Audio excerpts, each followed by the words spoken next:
Okay, so I have the pleasure tonight of, although it's a week later than we anticipated, Paul is here and he's ready to do his uh, discussion, moderator's discussion on baseball in blue and gray, which is a book that is about 20 years old, and uh, that's important to keep in mind because it does, in a sense, reflect a little bit about rounders and things that David Block, not long after, kind of demystified. But it was an incredibly interesting book to me. I'll say a few words along the road, uh, but I want to introduce Paul. This is actually he's going to be appearing twice this month, this season, winter 2025, with next month's um, novel about baseball and the Civil War. But before we get into that, we'll just talk about blue and gray. And Bob has a couple of good ground rules here. I think we can keep everybody unmuted, Bob. Is that Well, no, this is a little the book club. Just if you get some ambient noise, it's good idea to be muted, but be ready to join in the discussion. You can either just kind of jump in because the moderator generally asks questions and is trying to get discussion going, and we want everybody to be part of that. Or if you're having trouble getting in because too many other people, you want to hit that raised hand, we'll recognize you. right? Okay. All right, Paul, if you want to take it away, let's go. All right. So tonight's word of the day is going to be audience participation, because I'm going to give you guys a disclaimer to start. I'm messed up on this book. Just going to share that with you. So the goal was I wanted to do a fiction and a nonfiction book together. Now, the next book I'm going to talk about briefly about next month's book. Then we're going to go into this book in detail. Next month's book is called Play for a Kingdom by Thomas Idija. Now, it came out about 20 years ago, because right in the same time this one did. And it's a fictitious story of basically, I'm not going to give you guys too much detail, but actual baseball games during the Civil War between units, regiments, etc. So I thought, well, heck, I'm just going to read this one first, and then it'll tell me all I want to know about the historical anecdotes and what happens during these games and it was going to focus on the Civil War and in the camps, and I was wrong. So this is a very good history starting at about 1830, going out to basically through the early 1880s through Reconstruction. So this book, as I went through it, I read it, and then I skimmed back again through it, and I kept pulling out more things. I'm going to kind of focus on, I think, the first couple chapters and then the last chapters. I feel like with this book club, we've done a lot on some of the centerpieces of, the formation of the clubs and what they did and the evolution of the game in the certain areas. So I'm going to kind of pick out certain topics and we're going to throw them out there. And we're going to see what happens. So that's kind of where we're going to start. So what I wanted to look at really, in my mind, there are two things that stood out to me. And that's legends and nationalism. And what I have here is the Civil War's influence on baseball is literally, this is a quote from the book, is literally the stuff of legends. And like most legends, there's truth more or less than first meets the eye. And I'm going to revisit this question after the second book. And I wanted you guys to keep this, if you do this book here and then the next one, I'd like you to keep this in mind. How much is truly fact and legends? Keep those ideas in mind as we go through both books. So, as Peter said, this came out 20 years ago. I think we've slimmed down on the legends a fair bit, with like David Block's book and Tom's book as well, really kind of gave us they're more of a discerning updated version of this one, to say the least. So I'm going to start out with nationalism, because I think that was a really huge part in the book. The theme of the book is the growth of baseball, both during and after the Civil War, and becoming the crucible of American nationalism. So we talk about a lot of the earlier teams and the earlier rivalries. And the first thing I'm going to throw out there is what role did the intercity rivalries, New York and Brooklyn, and Boston and Philadelphia, play on the growth of nationalism as we led into war and maybe even into the creation of and I keep want to say NAACP, the NABBP. So, any thoughts?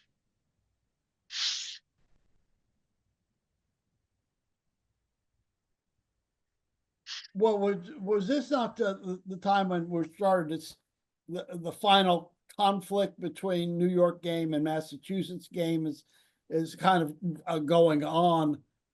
So ultimately, the New York game had been moving, the Excelsiors going upstate New York and whatnot, various things. And it kind of isolated the Massachusetts game.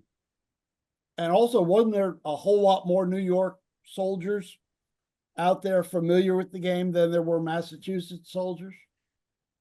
There was, and he does talk about that. I mean, interestingly enough, he talks about some of the South actually like to play more of the Massachusetts game, but I was thinking that more of a general statement about nationalism as a whole, if we think that these intercity rivalries actually grew nationalism as we moved into the Civil War period.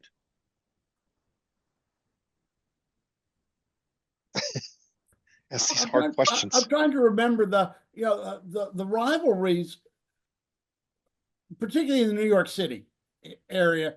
You had the Brooklyn, New York was going on, the Zouaves and the shipbuilders and various things of that nature. At Tammany Hall had some leadership and some of that sort of thing, but it always came from the guy who's going to be the general. It didn't come up from the community say, oh, we've got to have a regiment out there. It was somebody would go out and recruit, and they were also, some of those folks were the guys that sponsored ball teams. Mm-hmm. Another thing that wasn't really brought out in the book is that the New York game was already starting to take over and replace the Massachusetts game. Now, in January of 1860, in the Worcester Spy, the newspaper, in one of the columns, it had right up in the upper left on the front page, the rules of the New York style game. So it was already evolving into the New York style game. Mainly, for one good reason, is that the game is more practical in a sense. In other words, you take the Massachusetts game, there's no foul lines. You can hit anywhere, front, side, back, everything. It was a messier game. It was a soaking to get them out. Overhand pitching, which was well, it was a little bit of adjustment to get the New York players to play it that way and everything, but it was already starting over. For example, one of the premier teams in that Massachusetts game, the association of the teams, one of the top teams, the one that actually won the first official game played by the rules in 1858 after the Dedham Convention, that team, during the Civil War, I have seen a small rules book for that team dated 1863 to 4 in the book, and they were already playing with the New York rules, even on the home front. Even probably the players were also out there picking up some new expertise playing the New York game in the venue of the Civil War. And by the time everybody came back, they were all playing by the New York team rules anyway. And ironically, after the Civil War, the Massachusetts style game became a vintage style game. And they never called it town ball. That was an anathema. They absolutely, you don't use that word whenever you talk about New England baseball of any type. It was not, it was the type of game, it was called round ball. And it became a vintage game after the war, and it was called the game of round. So that was the previous Massachusetts style game. That's what all the rules came out of. But when you get on to maybe a field and the Civil War and you're running around, not staying in one place for very long, it's a lot easier to play a New York style game than it is to play the New England style. So I think that that's one reason, because it was already evolving, and New York was already beginning to evolve as the dominant style game, out of practicality or just sheer numbers. Julian, what year was that booster article? January of 1860. I'll never forget her, up in the right-hand corner. This is when I was looking for notes about Massachusetts games, because the last tournament game was played at late 1860, Massachusetts style game. They tried to get a New York team to come up and play, one New York style inning and another another of the Massachusetts style, and the New York team refused to come up. But in 1860, the last game was played in Worcester. It went on for like 5 or 6 days. Their lease ran out on the field that they were playing on, and they said, okay, well, the score ended up as being 50-47. You have to get to 100. That was another thing for a true Massachusetts game. So it didn't finish. And so at the end of the game, they said, all right, tell you what, we'll get together again in the spring in 1861. Well, you know what happened. And so the game technically was never finished.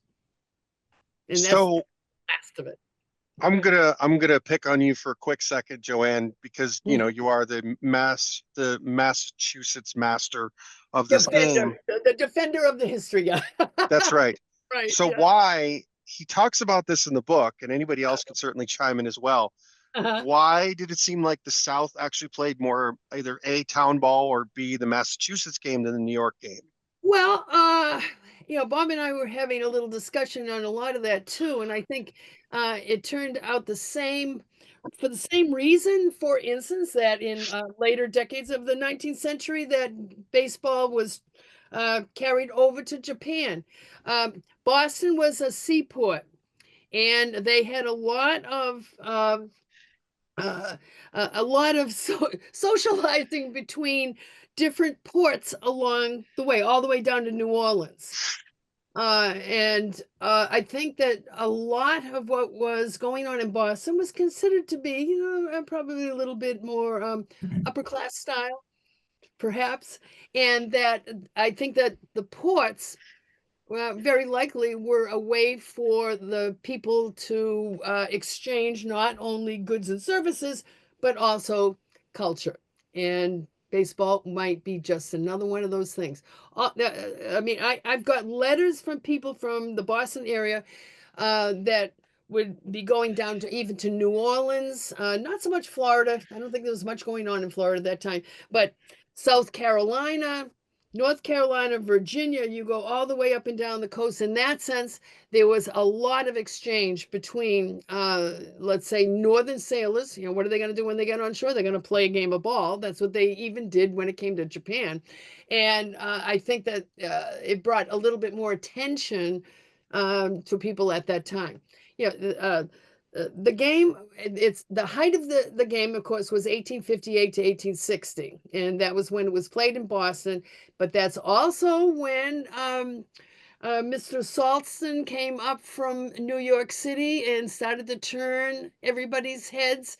And quite frankly, it's a cleaner game. You don't have to go to 100 tallies. And that's what happened with that last game in 1860. Nobody reached 100 tallies in 5 days. What does that tell you? I mean, you could make a game rule as you sat there and say, okay, we'll only go to 21, and that's probably what they mostly would do. But of course, we had to do it the right way, every time. But I just think there were a lot of things about it, such as no foul lines, and the soaking of the ball, and I think that the New York game appeared to be a little bit more refined in that way. Although even John Thorne says that the Massachusetts game versus the New York style, Massachusetts game was more manly. And of course, we can argue about what the manliness was. So I think that that's some of the reasons why it happened the way it did. Well, Appreciate that. I'd like to chime in here. Yeah. First of all, I want to admit to being utterly embarrassed that I did not have this book on my shelf. I had to go out and purchase it. It's still in print then. Good. And there's a reason for that. I thought, as I began to read this book, Yeah. I began to realize that after like nearly 30 years of Yeah. thinking about 19th century baseball and, writing papers and so forth and so on, that I had developed a certain, I don't know, like a kind of almost a subconscious feeling that there's no reason to look at baseball during the Civil War. Yeah, we know about it. And there were these games, and there were these games that were played in prison camps, and there was games that were played in military camps, and that this encouraged the spread of the New York game because there were so many New Yorkers in the Union Army and so forth and so on.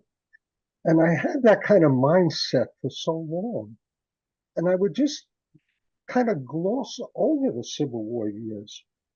I never gave it much thought. And as I was beginning to read this book and going page by page by page through the book, I began to realize that was a really bad mistake I made. That there were actually things that were very, very important going on during the Civil War. And that the vision or that I had largely to do with the team membership of the National Association of Baseball Players. And, if you put them on a graph, the first couple of years of the Civil War, they went right down the graph, to a handful of members. And then as the war was approaching its end, they started to accumulate again and, build up their membership. And then, of course, the great surge after the war.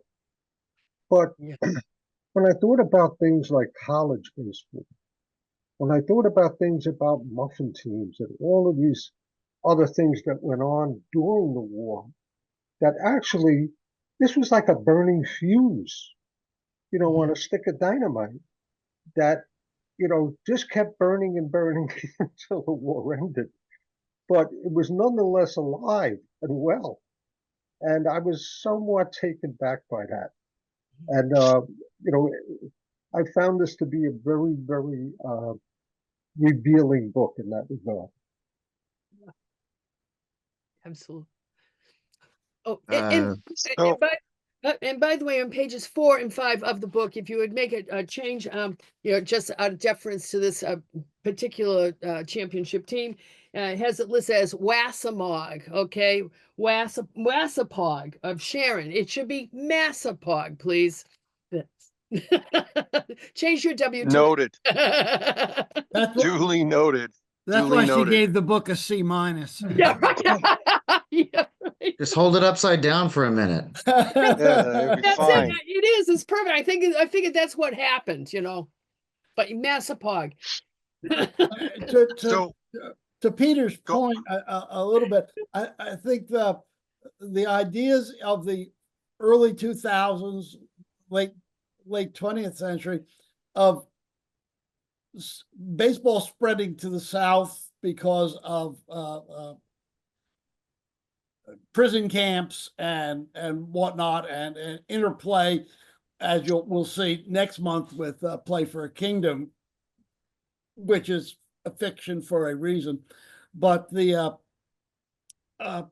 Bruce Allardyce has done a lot of work on the spread of the game, and he's the one, he wrote very strongly about that the game came to the South much earlier than we thought, probably in the early 1850s, through what Joanne described, the port cities and the trading that was going on whether it be whalers or materials, whatever, picking up cotton and doing a Right. little triangle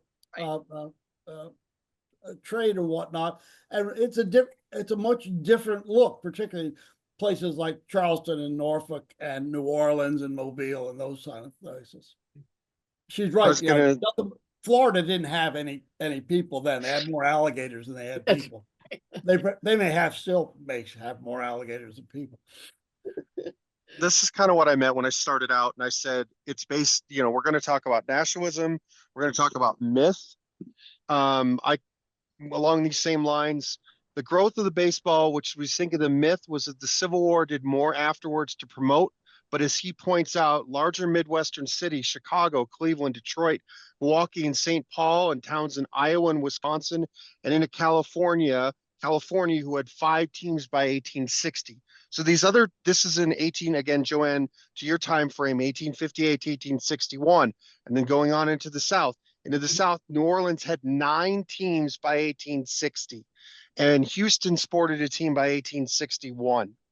So, and they were playing, he talks about Galveston as well. So I think that's one of the interesting things where maybe you want to say he's one of the first folks who actually scratches that myth and says, wait a minute, wait. It was there. It wasn't just, guys coming out of the prison camps and taking it across the country, I was a believer in that myth.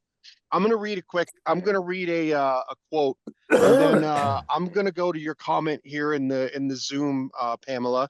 So, and because it actually segues real well with a conversation that I wanted to have. The creation of baseball, this is page 16, by the way, in my Kindle. The creation of baseball coincided with an intense wave of political and cultural nationalism that swept the country during the middle decades of the 19th century. In the domestic arena, the rise of sectionalism in the South threatened the unity of the nation and also made Northerners and Westerners more conscious of their attachment to the Union. The influx of foreigners inflamed patriotic passions as many citizens resented the arrival of thousands of Irish, Germans, English, and other Europeans. My, how history repeats itself. It's something like that. Now I'm going to throw out just 2 quick things. Seth, you made a comment, and I'm going to mention your comment, Seth. And then I'm going to mention Pamela's, and I'm going to make my 2 thoughts. But Seth says the nationalism also came in, I believe, tied with the general national mood of the U.S. coming out of the world stage, which is related to the Civil War and abolition movement and the need for a respectable and unified national game worthy of a global power. I agree with you. And Pamela, you said so many of the clubs were industry focused, firemen, newspaper people prior to the Civil War. During the Civil War, the exposure to large number and coverages changed. So my question, and I will ask, I'll throw it out to the group, but if Pamela or Seth, if you want to pick it out. My first question was, without the growth of baseball and the common bond in these northern cities and would nationalism in war times has grown as it did? Do you think that was a key cog in the growth of nationalism during the wartime, as he wants to point out with the creation of baseball coincided with? So are we talking chicken or the egg? And then to your question, Pamela, did the social class overtones of the varying teams help or hurt this nationalisms?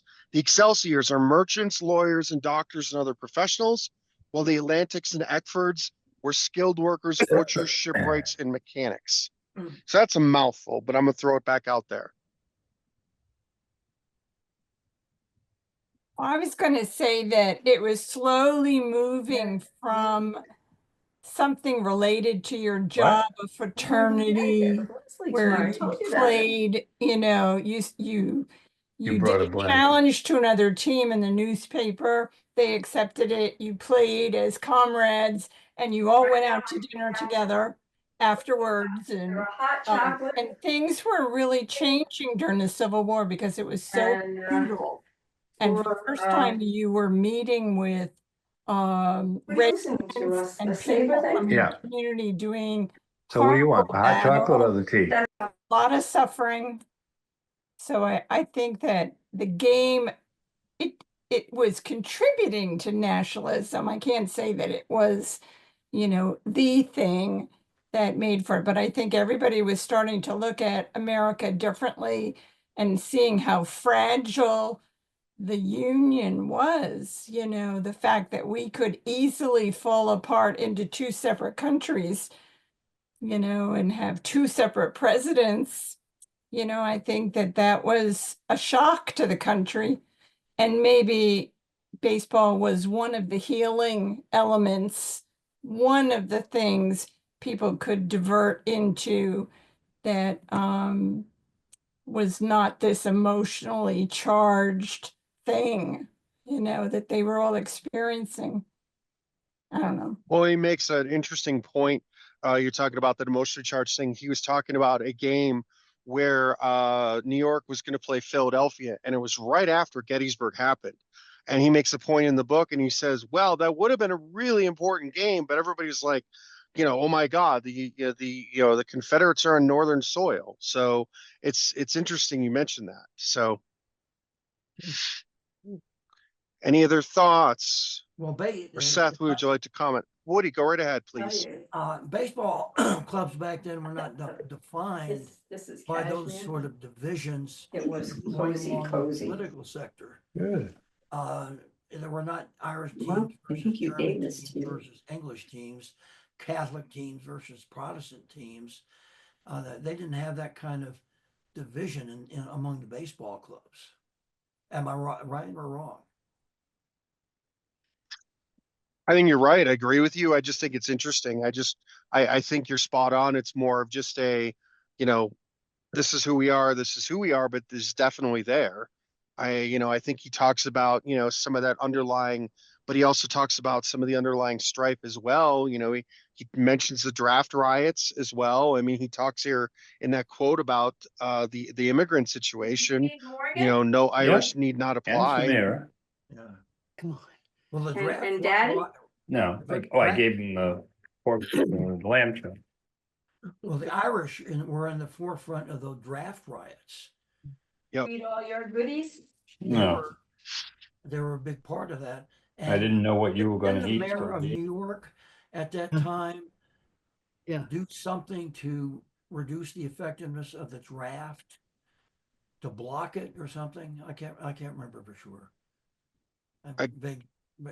I'm drawing an absolute mental blank. I'm sorry. So, anybody else want to go ahead?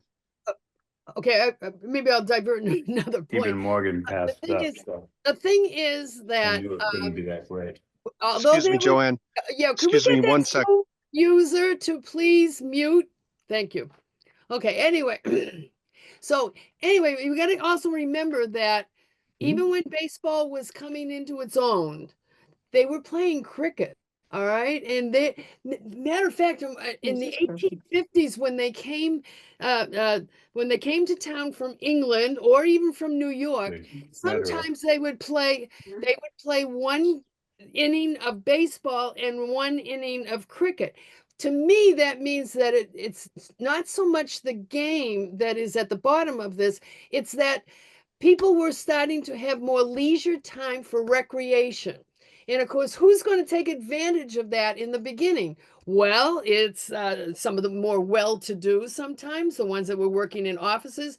One of the best games that they had described in the late 1850s in Boston was of two teams that were made up of workers from all the newspapers in town. Okay, and it was absolutely great. I mean, because they were making fun of each other about how lousy they played and the whole bit.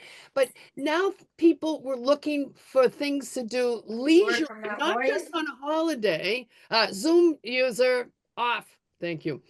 Anyway, the people were looking for leisure time because now they had a little bit more. They could have maybe Saturday afternoons off, couldn't play on Sunday, especially in all of the country at that time.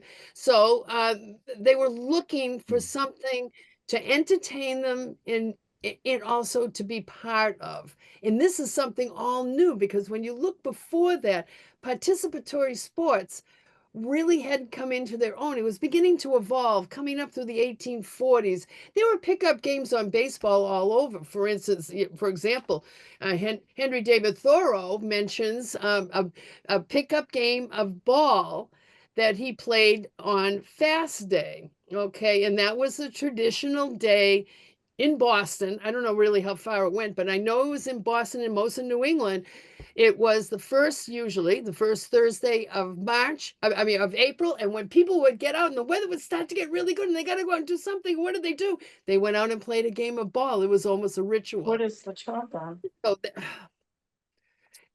so anyway, so I think that it goes with a more leisure lifestyle. They're not working 24 hours a day, 7 days a week at tasks and that were just totally mind-boggling and taking everything up in their lives. They had maybe a Saturday noon time off from work, and they could go out and play a game. And baseball was so handy for that. It came in at the right time, and it was the right sort of activity that not only involved the people playing, but also the spectators and they were a very important part of the games. So that's my.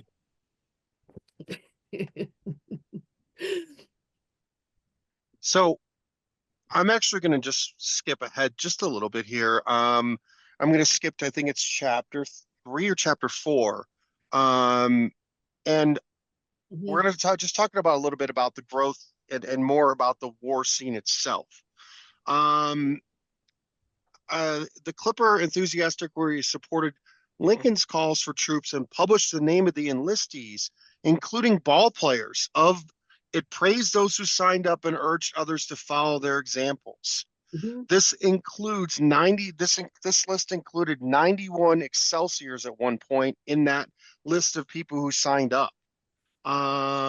He also says here, towns and cities were most infected with the baseball fever of the period from 1857 to 61 also produced the regiments that were most active on the campground ball fields. So baseball played in the camps, or excuse me, that's between units. It was common for the ball players of one regiment or brigade to challenge another regiment or brigade. It's not surprising that many soldiers carried bats and balls in their knapsacks during the Civil War. And then I'm actually going to pull up a quote real quick here, if I may. I thought this was really interesting because I think that we always seem to look at or believe that this is all northern. This is all, everything is northern. And that's true. We talked about New York. We talked about Brooklyn. That's a given. But I'm looking on page 39. There's a quote by Bell Wiley, who, if anybody's ever read Bell Wiley or know who he is, he did 2 amazing books. One was Johnny Reb. The other is Billy Yank. And he also states that baseball games were common in practically every regiment of the Confederacy because Southerners had a much harder time than their Northern counterparts in obtaining good bats and balls. They generally had to make do with rudimentary homemade equipment. In Wiley's words, the bat may be a board, a section of some farmer's fence rail, or a slightly trimmed hickory limb. The pellet might be nothing better than a yarn-wrapped walnut, but enthusiasm would be so great as to make the camp reverberate with the cheers and taunts of the participants, if not of the spectators. So I absolutely love that quote. So, but I don't know if anybody wants to just comment on some of those earlier matches, things like that. Maybe while we're in the camp life or before we moved out to the actual, the battleground itself. Yeah, I'm a first-time Zoom participant, so I apologize if I break decorum on this.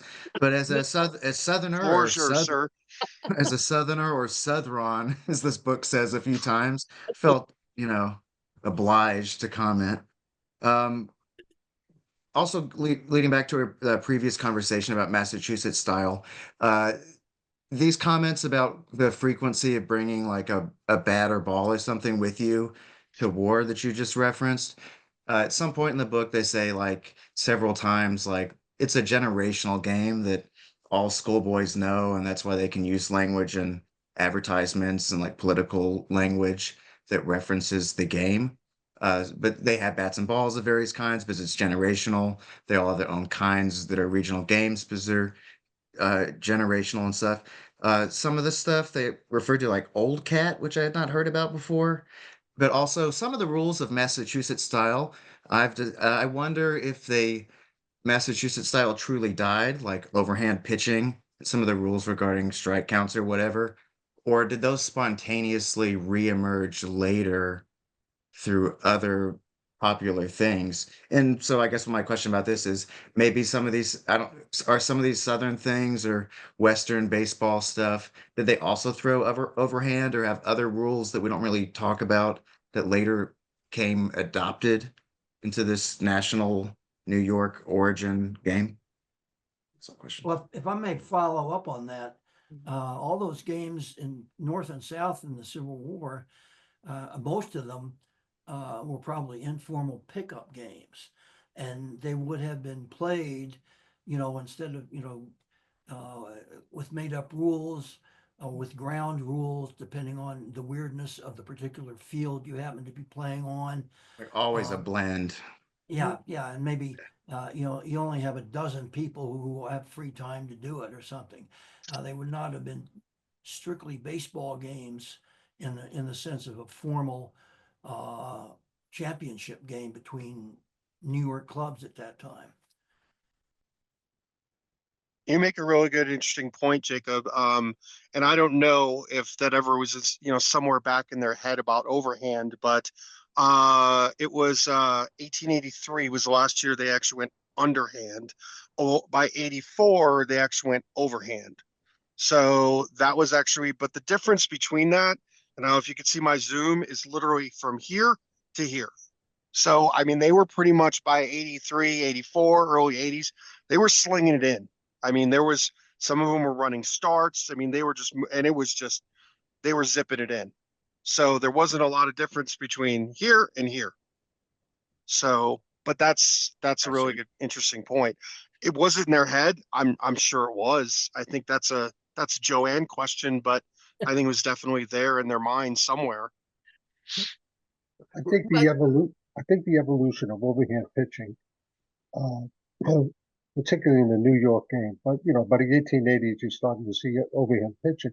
But if you really study the evolution of that, it had a lot to do with trying to do away with the delays, with this constant arguing that went on in the New York game about where was how high the pitcher had lifted his arm, did it go above his waist, did it go above his shoulder, and eventually, I think they just threw their hands up and said, well, you can throw any way you want.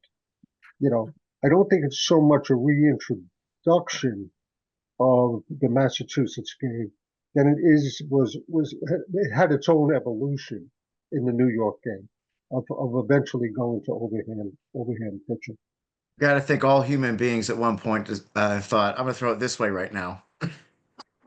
Yeah. Sorry, Right. The other thing real quick is keep in mind, Jacob, as the game progressed too, you went from the gentleman's game where the hurler, the pitcher, his goal was to give a hittable pitch. That's it. He was just throw the ball, throw the ball to get hit. He wasn't really thought of as I am going to strike you out. He put the ball in play for his teammates. So I see a note here that Dixie had your hand raised. So if you'd like to chime in, be my guest. Yes. First of all, I am not Marilyn Miller. She's sitting about 20, she's about 20 feet in that direction watching television. Fair enough. But this is her computer. Anyway, about playing the game during the war, Fort Pulaski National Historic Site is just outside Savannah, Georgia. It was taken over by the North almost as soon as the war started and never given up. It was one of the few outlets that they had down in the South. Well, Fort Pulaski sells a postcard of people playing baseball within the fort. That's one of the great things they have for sale right at the desk there. It's in the book, actually, I believe. But yes. Yeah. I love Fort Pulaski. That is a beautiful place, for the record. I think it's in the book. I'm not sure exactly where, but I remember seeing it. So, Me too. so I'm gonna throw something out here. Just a quick question. And I mean, we're bouncing around a little bit, but I think we're having a great conversation. So, and Jacob, since you're our resident Southern, where are you from actually? Little Rock, Arkansas. All right, fair enough. There was notes in here about Arkansas boys playing, so I did see you have to that. forgive my New York, so forgive me. But here's something that's interesting. I thought, was baseball more important on the home front? We talked about this. He talked about the sanitary commission, about those fundraisers, the evolution of the college games, and those rise of those college teams like Princeton. It's a big effort in here. And he talked about how the game itself, we had the first nines and the second nines and the muffin nines and this. Or do you think it was important? Was it more important or equally as important in the Army? The physical fitness, the relief of boredom.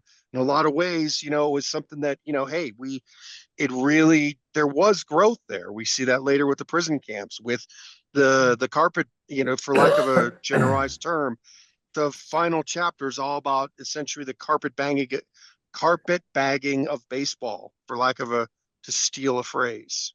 So anybody want to take a hazard at that one? Okay, I'll do it.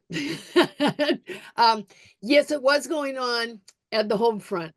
And like I said before about the little game book for the Granite baseball team and everything, it was the dates on it were 1863 to 64. So we know that they were doing something during that time. And I know that they were playing some of the old teams that were in the Massachusetts game system and everything. And also I think that they did make a big point of saying in 1861 about how in a couple of these towns in that system that the so-called, and I have kind of tracked it down, but that the baseball players were the first in line to enlist. They were at the front of the line. Yep. I mean, whether or not that was true, but I did find that on many of them, and I even, looked in the Mass 16th book to see if that was true, and it was actually that a lot of their foremost players. But I was also surprised that a couple of the players were listed as like president and vice president on the team at home, and yet they were some of the players too. Now, whether or not they'd done their year or two or whatever they enlisted and came back, that could be. That might be because they didn't enlist usually for 3 to 5 years. In that sense, they might go in for a matter of months or a year, but they were still playing it on the home teams at home, and especially in Boston, which they did cover them in the papers, but not as much as they did before the war, because I think it might have been a little distasteful to spend that much time talking about men, on the home front, because there were quite a few of them, and I know there's a few on my list that did pay bounties to get out from having to enlist, which is rather depressing to look at that. But the thing is, it still was going on in the home front. But the explosion after 1865 was amazing. I mean, the papers were loaded with it. The suburban papers and the city papers and everything would have whole columns of game results, and also secretaries putting out letters asking somebody, hey, we're looking for another team to play, blah, blah, blah, and all this. And the explosion the floodgates opened after the war. Yeah, he talks about that. He specifically mentions about not only was it the fact that, again, we go back to the myth, right? It was the myth of all the Civil War players and coming home. Look at this game I learned in the war. They knew the game. But he also talks about, and that's like I mentioned the comment about the carpetbaggers. He specifically mentions in one of the quotes that it's there were not only the soldiers, but it was these men that played that either didn't go in the Civil War, like you said, were paid their commission, you know, bought themselves out of the war, whatever. These were the genteel folks, and they played the game, and they loved the game, and they kept playing the game, and they're the ones that are like, you got to see this. So it's interesting. So, any other thoughts on that comment? Because I've got a couple more things we can go over. I know we're winding down here too.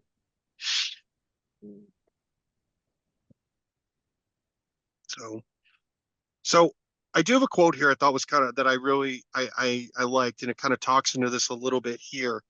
And then it's kind of a good segue to kind of move into the last section of the book. I will. As the war progressed in the POW camps, William Crosby of Salisbury Prison says, the great game of baseball generated as much enjoyment to the Rebs as to the Yanks, as they came in hundreds to see the sport. I've seen more smiles today in their oblong faces than before since I came to rebeldom. So I really picked out that quote. I really like that quote. So it was really an interesting, you know, you have these images of Andersonville. I'm from New York, so you have Elmira, or Helmira as it was called. So you have that small little window to kind of look at, you know, where you're like, there's this window of maybe a little bit of joy. But then they kind of move in our last section a little bit is there's a quote in here from Spalding. There's a very large section of it, but I just took the last part of it. He says, and later still was a medium through which the men who'd worn the blue found welcome in the cities of those who'd worn the gray. And before the decade of the 60s had died, the game of baseball helped us, all of us, to know no North, no South, only remembering a reunited nation whose game it was henceforth to be forever. So, how much? Here's $1 million question: how much did baseball, if you will, really help to grow and enhance that true United States, that true nationalism?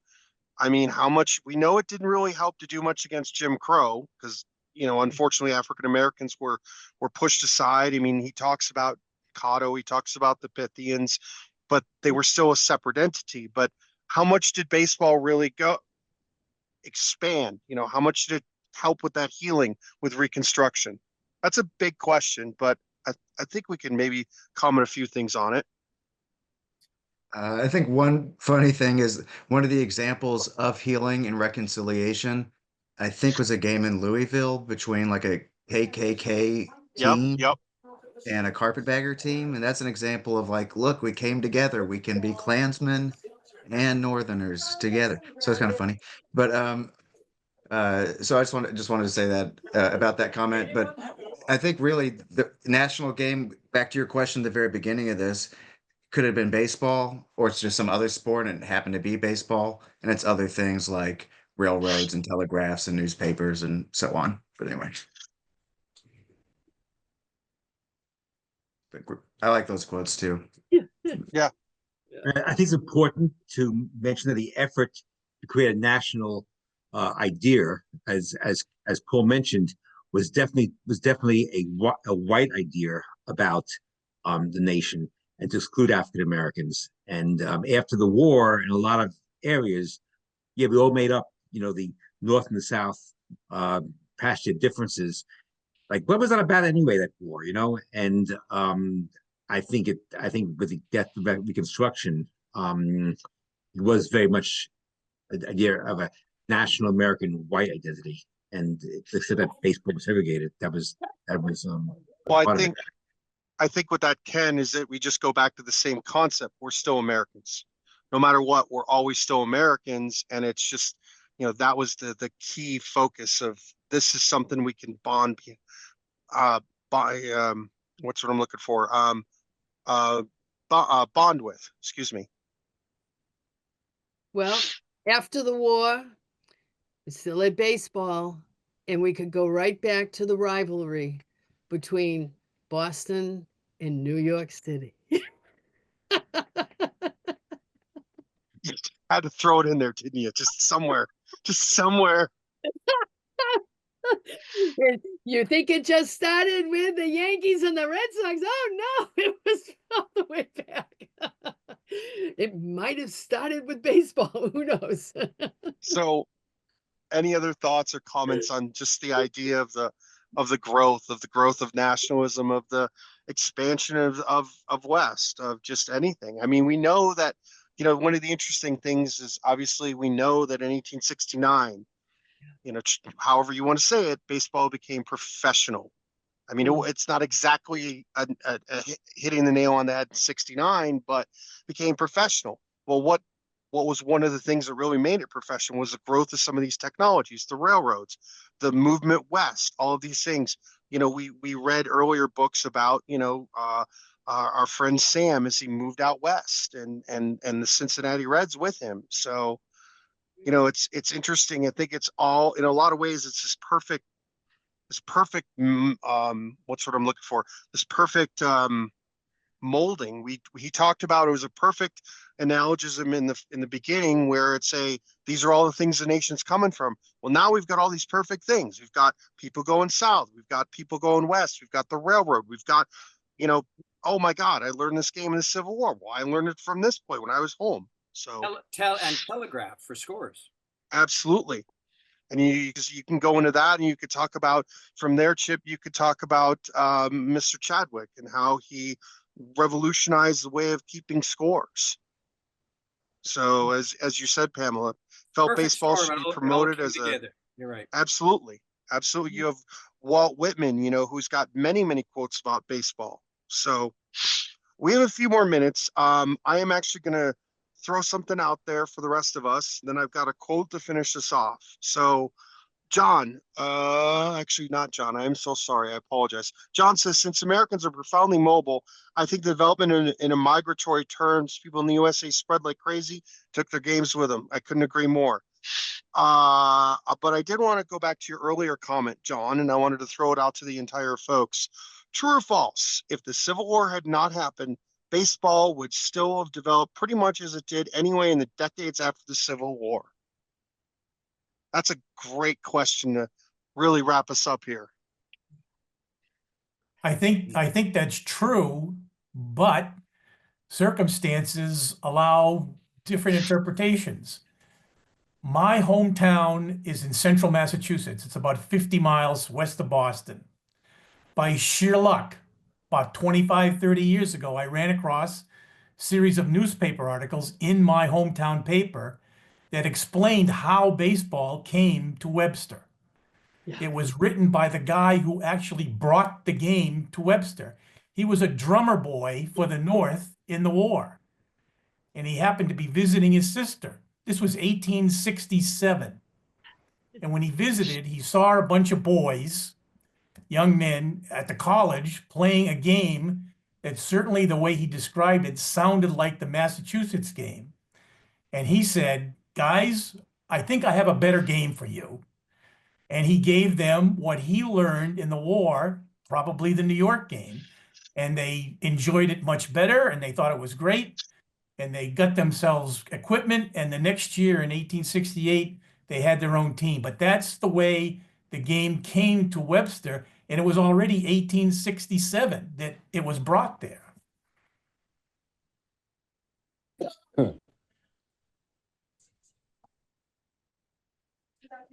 Any other thoughts or comments on would baseball still have developed the same way? I mean, I think personally, for me, I think that the fact is, you know, I think if I had asked me this question 10 years ago, so I think what's, for me, the book we're going to follow this with and this book were written 20 years ago. And if you'd asked me this question 20 years ago, I would have said, no, it wouldn't have. Without the Civil War, it would have not developed. It would have been stagnant. It would have not done it. But again, we talk about the myths, right? I mean, we learned, we know so much about how much it developed and grew on the home front, even more exponentially in a lot of ways than the Civil War itself. So do I think if the Civil War hadn't happened, would baseball have grown? I think yes. And I would almost hazard to say, I think it would have grown even more. Because if you think about all the major player, you know, you have, I researched the Buffalo Niagaras. I mean, they just disbanded. They went away in 1861, like every other team. And you know, half of the players went to this regiment, that regiment. They founded this, they did this. So if those players had never left, they had never left, you might have seen it even further. John, please go ahead. Well, you started talking about myths a little bit, and I thought I would share my favorite one. Back when I was in college, I read a book called Don't Let Baseball Die by Art Hill. And he expressed my favorite myth of all, that after Abraham Lincoln was shot and taken to the room where he died, in the room was Abner Doubleday. And Abraham Lincoln's final words were, "Don't let baseball die."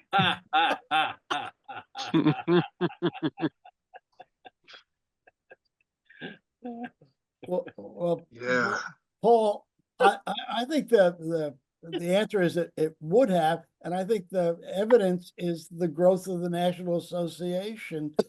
The teams reasserted themselves when they came back. It took to what, 1867 to get back to the pre-war number, but then it just started to explode, and you started to have the difficulty between those that were paying players and those that weren't.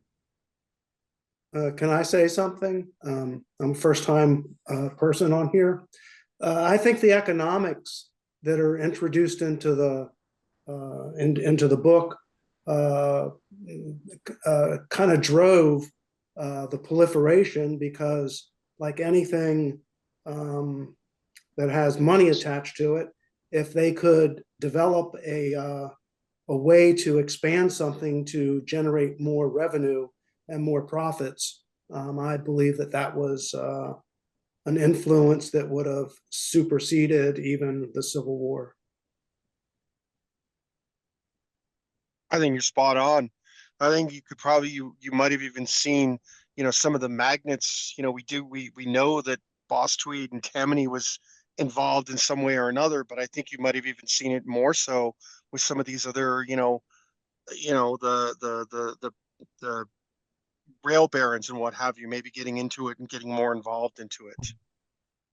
They're always looking for more money. So, Jim, did you have a question?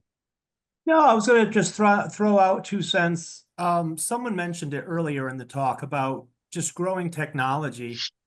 And I think Civil War or not, expansion of the railroad, the trolley systems within the town, the telegraph to spread the news, newspapers. I was trying to think for the last 10 minutes. Peter Morris has a book about Michigan baseball, and just simply the building of the Erie Canal and the commerce from New York all the way up, and how vibrant the Michigan game was because of, again, its commerce and the canal. So all of those things, I think, and like someone throw in there, like when you throw in the money and there's opportunity to, you're spreading the game through all these methods, and then once they can put a ticket charge on there and get spectators, it does seem like that game was bound to grow regardless of whether the Civil War had happened. There was other ways that game was going to be spread. Well, here's a question. Was the Civil War an accelerant or a decelerant, given all those factors that were going on? The technology, the Erie Canal, the telegraphs, the newspapers, the whole night, Henry Chadwick, all that stuff. That would be a very interesting. Any thoughts on that, anyone? Got a split answer for you. Go ahead.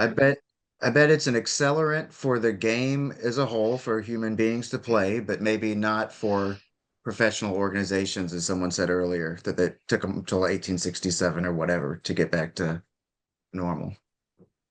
I think you could. I would. Sorry. It sounds like a great panel discussion question for the Fred. So I'll just say this. So I think it was an accelerant, Chip.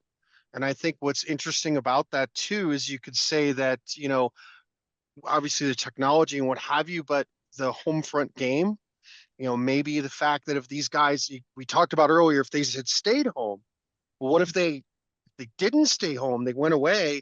Well, maybe you don't see that amateur game, you don't see the college game grow, you don't see all these other, the muffin nines, the smaller folks, the different, it became, I think in that point, you know, we had an earlier book called Didn't We Have Fun? And Joanne, you mentioned it. Yes. They played because it was fun. You know, that's why, you know, I'm a vintage baseball player through and through.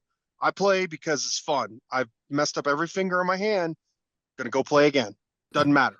It's the same difference. So I'm gonna go ahead. I'm sorry. Were you gonna say something?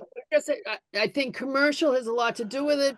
I remember in the 1859 game, they were talking about how all these people rushed out of Boston on the train and they went out to like, 20 miles out, and people stayed over at the hotel because it was a 2-day game. And then the food, everybody was making money. And Yep. even though they're not saying, well, this is a really good commercial venture and everything, but people were starting to notice that you could make money on this.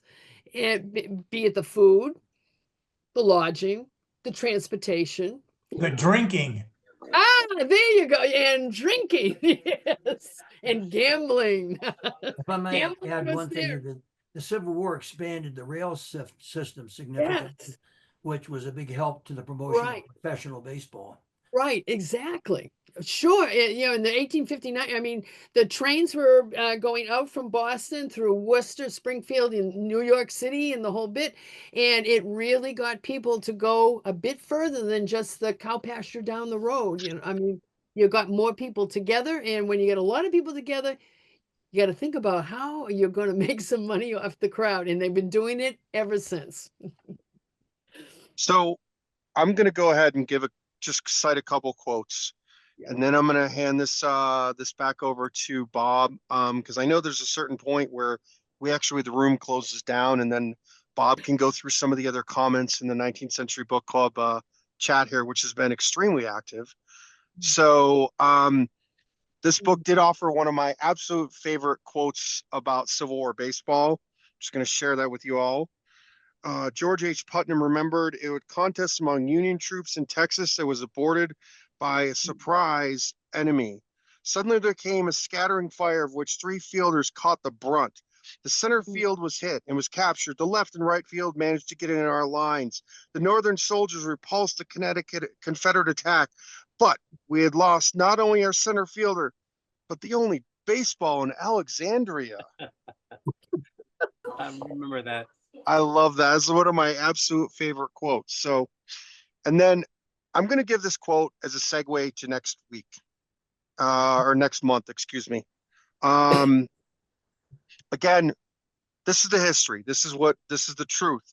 Next month, we're going to read Play for a Kingdom, which is the fiction, but it's going to be an interesting parallel. Let's see here. When periods where active hostilities were in abeyance, a series of games was played between picked nines from Federal and Confederate forces. Although Spaulding reported no direct evidence of those contests, he did cite cases where good-natured badinage, that's a new word for me, had been exchanged between Union and Confederate soldiers in the outposts of opposing armies in the field. John G.B. Adams of the 19th Mass recalled that in early 1863, several men of the Union Army camped at Falmouth, played baseball, and also watched Confederates play games across the river. He wrote, quote, "We would sit on the bank and watch their games, and the distance was so short that we could understand every movement and would applaud good plays." So we're going to leave it that quote for next month. So keep that quote in your mind when you read the next book. Thank And you. then I'm going to Paul. hand it over to you, Bob, to wrap it up and go over anything else you would need. Thank you, Paul. Just a comment about the next month's book Play for Kingdom. It was the second novel to win the Casey Award. The first being the first Casey Award went to The Celebrant, which was the first novel to have that. Thank you, Paul, for leading the discussion. Thanks everybody for participating in the discussion. We enjoyed having you with us and your contribution. If you take a look at the chat, if you click on that, you will see a number of other comments, most of which we had at least some comment on through the time. One thing that was going through my mind was I think the Civil War had a lot more influence on baseball than baseball had on the Civil War. So we may not like that idea when we're all baseball people, but guys went back, and I think you saw the spread into Ohio and Iowa and those places to more places that were there because of the Civil War. Nevertheless, next month, Paul, we look forward to Play for Kingdom. I didn't get a chance to say hello to John Hussman, a dear friend from many, many decades from Toledo, and of course, Mike Halpert in La Crosse, Wisconsin. Peter, if you have any closing you would like to end us up with. Peter? Yes. Paul, you did a wonderful job with that. It was really I want to thank you for recommending that book, and it did a lot to enlighten me, I thought. Secondly, John, I hope that you don't quote. I hope nobody quotes Lincoln about that. That was good. That was really good. Oh boy, that's all we need. And finally, let me just say that Paul will be back, of course, with this book. This is Playing for a Kingdom. This is a novel. Bob has had lunch with its author many years ago, and he's actually really more a Civil War historian. Is that correct, Bob? Yes. Yes. Right. And I'm going to throw, sorry, real quick before I forget. If anybody hasn't got the book yet, I think it's $3 or $4 on Amazon for a Kindle. FYI. That's all. There you go. Okay. And thank you. That's important information. And also, I want to say that tonight you'll see a posting from me in 2 weeks' time. There'll be our 19th Century Speaker Series presentation given by Jeff Orens about George Wright and Al Spaulding. I read the manuscript of that book, and it was 100% worthy. And Jeff will be talking about that in 2 weeks. So you'll see that posting tonight. And of course, I'll be doing the same thing with Paul a week from now, giving a 2 week or 3 week notice, whatever it is. All right. So thank you very, very much again, Paul, and everybody who participated. I want to mention Pamela Baker wrote a very, she wrote a very, very interesting book about baseball writers. The Rankin brothers are actually descendants in her family. So there it is. Listen, I'm sorry. I read that book, and it was a revelation also about baseball reporting, particularly in New York City. And I hope somebody will pick up that book too. We don't allow authors to make a presentation, but that's a very interesting book. All right. We'll see you then. Thank you again, and we'll see you in 2 weeks from tonight and 3 or 4 weeks from tonight on with Paul again. Thank you. Okay, and the second Tuesday in February is the speaker series, and Jeff Orens his book is coming out that deals with the link between Spaulding and George Wright in the business of baseball. Right, that's February the 11th. And you'll see my email come out in a few minutes. Okay, Good thank night, you. everybody. Stay warm. Thank you. Thanks. Good night.